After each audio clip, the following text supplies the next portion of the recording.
चापही चरण चित्त उरलाई।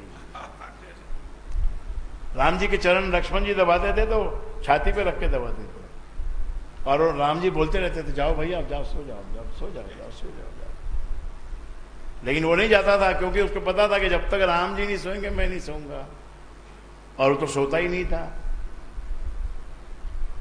कैसे नहीं सोता था? उसका जो दिव्य रूप था लक्ष्मण जी का, उस दिव्य रूप से वो जगते रहते थे। शरीर तो सो ही जाता है, सोए बिना नहीं रह सकता आदमी, लेकिन दिव्यता में आदमी जग सकता है। जब तुम्हारे घर में कोई तुम्हारा रिलेटिव बीमार है तो तुम उसके लिए अधिक प्रश्न कुछ कर सकते हो, बहुत कुछ कर सकते हो। और प्रार्थना से क्या होता है? दिव्यता वहां पर फैलती है। आसपास के लोगों में भी तुम वो गुण फैला देते हो, तुम एक स्तंभ बन जाते हो जहां से वो सब चमक निकलती है। इसलिए अपने आप को इतना ज्यादा मत सोचो, हम तो जो कर रहे हो तो कर ही रहे हैं ना, वो तो आ जाएगी, कमाई भी आ जाएगी, लड़की की शादी भी हो जाएगी और बेटी भी हो जाएगी, और किसी का डाइवर्स भी हो सकता है, और किसी का कुछ कोई गुजर भी सकता है। संसार है ये, तो आनी जानी माया है। भगवान ने क्या किया है? ये इतना बड़ा संसार बनाया है, किसी के हाथ में कुछ दे दिया, किसी से कुछ छीन लिया, उसको दे दिया, उससे छीन लिया, थोड़ी देर इसके हाथ में दे दिया, फिर थोड़ी देर उसके हाथ में चला गया, है ना? तो बड़ा रुपया ज्यादा सोचना नहीं, खतरनाक होता है बड़ा रुपया। हाँ, अपना लक पहन के चलो बाबा, ये राम नाम लेके चलो बाबा।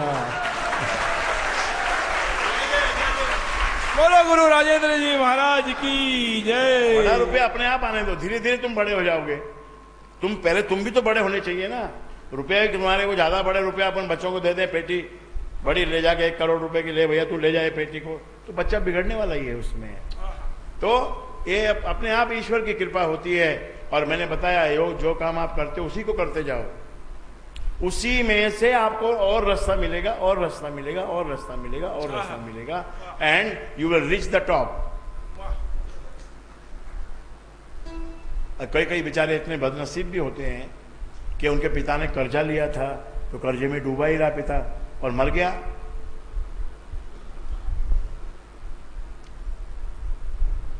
तो शास्त्र कहते हैं कि उस लड़के को डरना नहीं चाहिए, घबराना नहीं चाहिए। मन में भाव लाओ कि जो भी कर्जा लिया था उसको मैं चुकाऊंगा। ठीक है, उनके टाइम में वो चीज काम नहीं हो सका, तो इस काम को मैं पूरा करूंगा। क्योंकि ये भावना ही बस सब चीज को लाती है। जो एंड रिजल्ट है ना, उधर परमात्मा बैठा हुआ है। वो देते समय परमात्मा देख लेता है कि इसके बीच में इसने क्या क्या विचारों को बदला है। नहीं तो कमाई आएगी, जिस वजह से कमाई आएगी, लेकिन तुम्हारे हाथ में नहीं आएगी। अगर तुमने विचार को बदल दिया, विचार को बहुत बदल दिया, तुम बदल गए, तो वो जो आई है कमाई वो पता नहीं कहां चली जाएगी, कहीं ना कहीं चली जाएगी, हाथ में नहीं आएगी। तो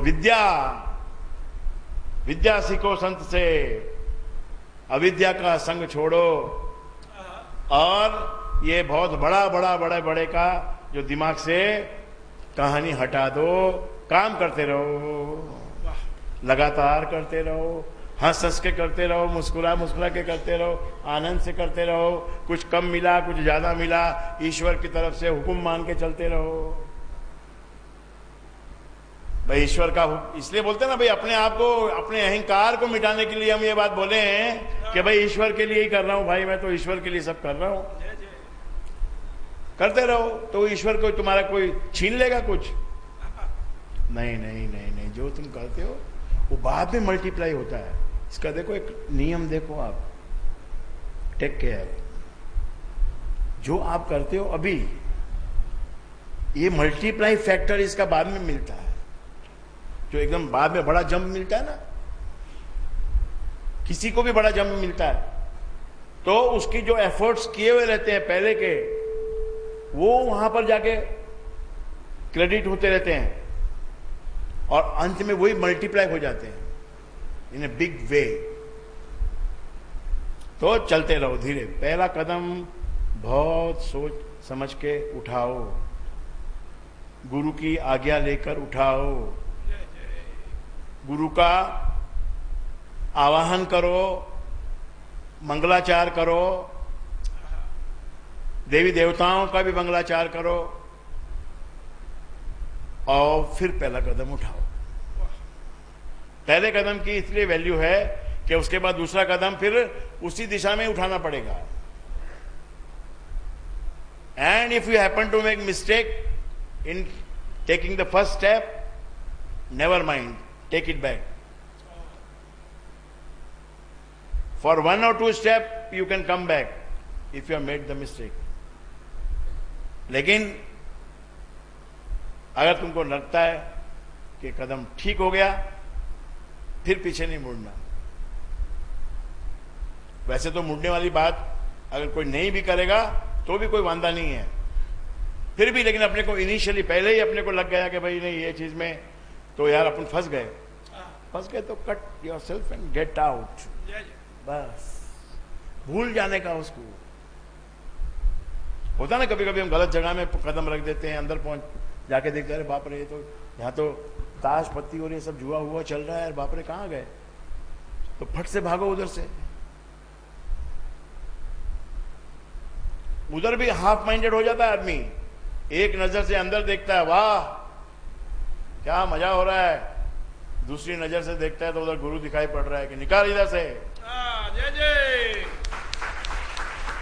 एक आंख बोलती है चल, एक आंख बोलती है बैठ जा, एक आंख बोलती है चल, एक आंख बोलती है बैठ जा।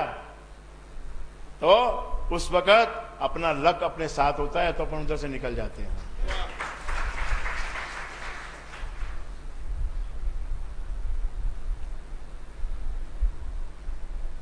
तो दिव्यता में रहो, दिव्यता के गुण धारण करो, गुरु की बताई हुई बातों को हृदय में धारण करो और वक्त आने पर उसका अधिकार मानो,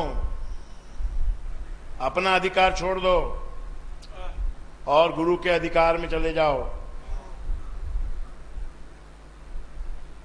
जो गुरु ने ज्ञान दिया है वही तुम्हारे ऊपर छाना चाहिए, उसी का अधिकार होना चाहिए, तो वो तुमको फिर उसमें से निकाल देते। बाह पकड़ गुरु काढ़िया, सोई उतरिया पार।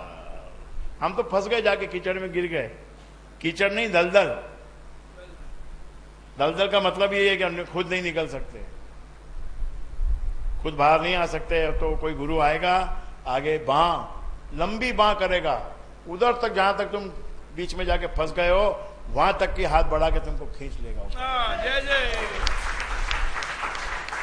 दिव्यता है उसके पास, उसका हाथ कितना भी लंबा हो सकता है।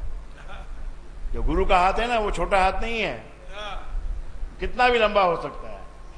और अगर एक हाथ से के बदले अगर हजारों हाथ की जरूरत पड़े तो हजारों हाथ भी उसके पास होते हैं। लेकिन बस वो इतना एक देखता है कि बस तू खाली मुंह से ये बोल दे कि मैं तेरा। मुंह से आपने बोल दिया मैं तेरा, तो फिर वो मान ही लेता है तू मेरा, और फिर तेरे सारे कार्य तो खुद ही बनाता है। वैसे भी ईश्वर बड़ा दयालु है, वैसे भी पापी की भी चिंता रखता है, पुण्य आत्मा की भी चिंता रखता है, दरिद्र की भी चिंता रखता है, लेकिन उसका विधान कुछ है अलग अलग। जो किसी को गरीबी में डाल के रखता है तो सब मेडिसिनल वैल्यू है। तुम्हारा जो जीवन है ना, उसके लिए मेडिसिनल वैल्यू है। जब तक तुम्हारे अंदर नादानी है तो किसी किसी नादान को बहुत रुपया दे देता है और किसी किसी नादान को रुपया नहीं देता, और किसी किसी विद्वान को तो बिल्कुल नहीं देता, क्योंकि विद्वान हो गया, उसको क्या रुपए की जरूरत है। जिसको अमृत मिल गया उसको शरबत क्या पीने का, अमृत ही मिल गया तुमको। आज मैंने सत्यानंद महाराज जी के चित्र को नमस्कार किया, आंखों में देखा तो दिखा मुझे आप तो अमृत, तो क्या दूसरी बात सोचनी है। Your darshan is amrit, your darshan is amrit. मुझे कुछ करना आता ही नहीं है, मैं क्या करूंगा, थोड़ा बहुत बोल लूंगा, थोड़ा बहुत लोग तालियां बजा देंगे, लेकिन अमृत तो आप ही हो ना। और आपकी जहां दृष्टि पड़ गई वहां तो फिर क्या अमृत ही अमृत है। अमृत का मतलब देयर इज